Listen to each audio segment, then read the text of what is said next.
Le lundi 7 juin, Apple a présenté ses nouveaux OS durant la WWDC. Il est temps de parler d'iOS, d'iPadOS, de watchOS et de macOS.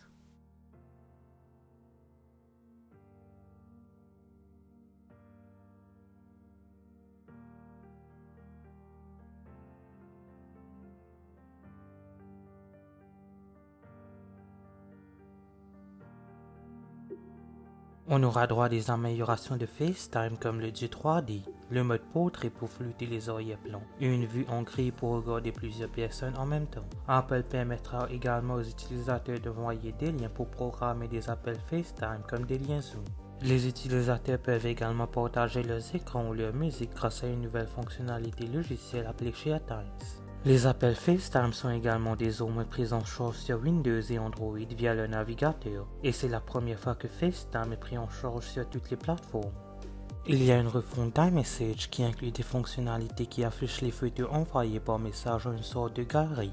Nous aurons droit à une nouvelle fonctionnalité appelée Partager avec vous, qui enregistre les liens que les gens vous ont envoyés et les sauvegarde pour que vous puissiez les lire plus tard. Il fonctionne avec Apple Music, Safari, Apple Podcasts, Apple TV et Apple News. Les notifications seront pensées avec une nouvelle fonctionnalité qui collecte les notifications des utilisateurs dans un résumé personnalisé, classé par priorité. Les notifications continueront d'apparaître sur l'écran de verrouillage afin qu'elles ne soient pas manquées. Les utilisateurs qui ont activé Ne pas déranger ou le nouveau mode Focus verront leur statut partagé avec d'autres utilisateurs, comme un message d'absence. Le nouveau mode Focus peut masquer toutes les applications lorsque vous ne voulez pas être distrait. Il y a une nouvelle fonctionnalité pour l'appareil photo, y compris une fonctionnalité appelée Live Text qui peut automatiquement identifier et numériser le texte des photos. L'apprentissage automatique d'Apple sera capable d'identifier des éléments sur les photos, tels que la localisation ou s'il y a un animal de compagnie dans la scène. La recherche systématique d'Apple Spotlight pourra rechercher ces éléments. Memories utilisera l'apprentissage automatique pour combiner vos photos et ajouter de la musique à partir d'Apple Music. Apple met à jour Maps avec des nouvelles données 3D. Il comprend désormais les voies de virage et d'autres conditions routières. Il s'étend à l'Espagne, au Portugal, à l'Italie et à l'Australie plus tard cette année.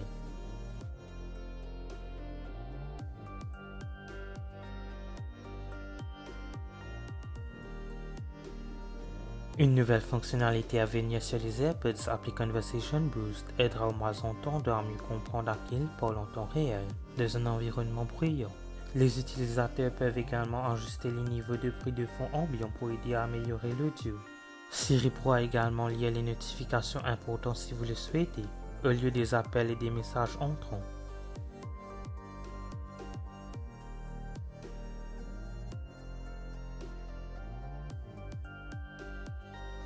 iPadOS 15 comprend de nouvelles façons de réorganiser les applications sur iPad et de placer des widgets sur l'écran d'accueil. La fonctionnalité App Library, anciennement exclusivement à l'iPhone, sera disponible sur iPad. Apple a également introduit une nouvelle interface multitâche qui permet de mettre plus facilement des applications côte à côte sur l'écran de l'iPad. L'application Notes a été mise à jour pour une meilleure interface avec d'autres applications. Une fonctionnalité appelée Quick Notes permet aux utilisateurs de prendre des notes à l'aide de l'Apple Pencil.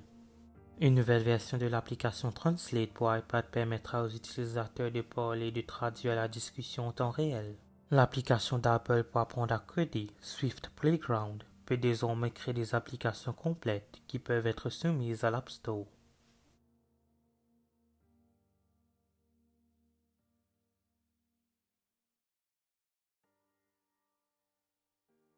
Apple renforce la protection de la vie privée. La société a déclaré qu'elle déployait des bloqueurs de suivi dans son application mail, ce qui aidera à masquer votre adresse IP, votre emplacement, et empêchera les utilisateurs de voir si et quand vous ouvrez le mail.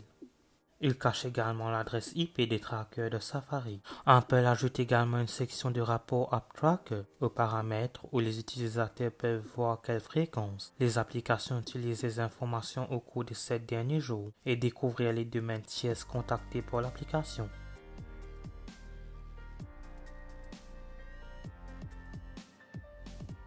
Apple a déclaré que Siri prendrait en charge la reconnaissance vocale en ligne, ce qui signifie qu'elle est plus rapide. Ainsi, vous pouvez faire des choses comme dire 10 Siri, des mots à une minuterie de 10 minutes, et cela démarre à la minuterie tout de suite.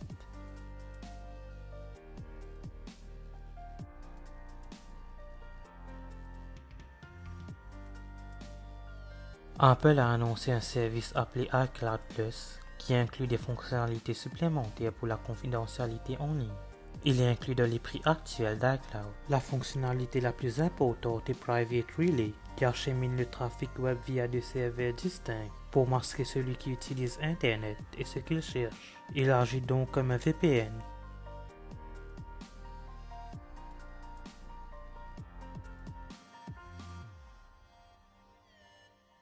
Apple affirme que sa technologie à l'intérieur des iPhones peut mesurer l'équilibre, la stabilité et la coordination des utilisateurs et avertir les utilisateurs s'ils risquent de tomber. Apple informera également les utilisateurs des tendances à long terme de leurs données de santé.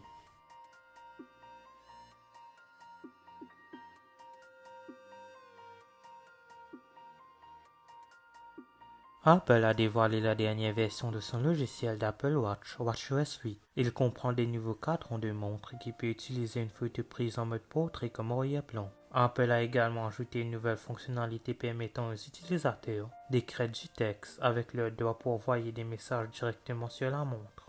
WatchOS 8 met à jour l'application Breathe qui guidera les utilisateurs à travers un bref exercice de respiration. Il comprend également une nouvelle application appelée Mindfulness qui peut afficher des citations ou d'autres phrases inspirantes pour la méditation.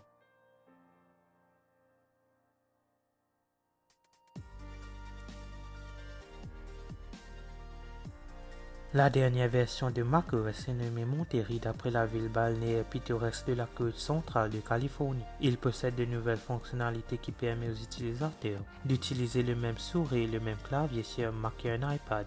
Le curseur de la souris peut se déplacer entre l'iPad et un Mac, transformant l'iPad en un deuxième écran fonctionnel. La fonctionnalité s'appelle contrôle universel. Les appareils iOS peuvent également partager leurs écrans et un Mac via AirPlay. Merci d'avoir regardé cette vidéo, n'oubliez pas de la liker et de la partager, n'hésitez pas à vous abonner. N'oubliez pas d'aller liker ma page Facebook et de me suivre sur Twitter et Instagram, les liens seront en description.